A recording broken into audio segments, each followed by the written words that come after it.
Olli Kytöviita.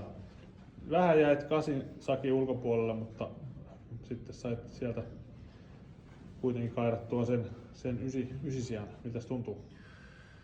No on se nyt sijoituksellisesti niin, tämän vuoden paras KV-sijoitus, mutta täytyyhän sitä nyt niinku taas kun ei saa oikein tämmöistä niinku kunnon treeni kautta aikaan, että joutuu aina vähän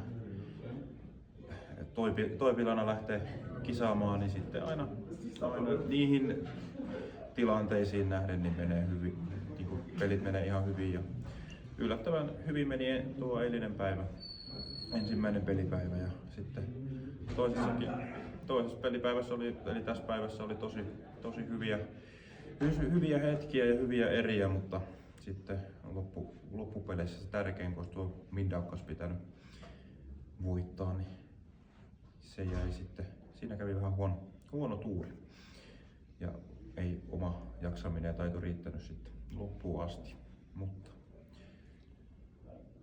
näillä mennään. Millä sevällä sä lähdet nyt sitten, mitä sä lähdet treenaamaan ja miettimään sitä MM-kisoa ajatellen? En mä salaisuuksia rupea tässä paljastamaan, mutta kyllä mä voiton nälkäisenä todellakin lähden.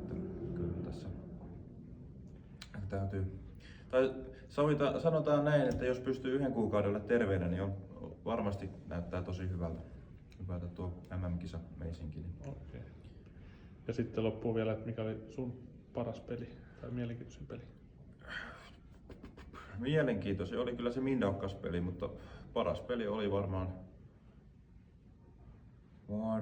sitten, no sanotaan se Ari-peli, niin tulee pelikaveri tyytyväiseksi. No niin. Kiitos. Kiitos.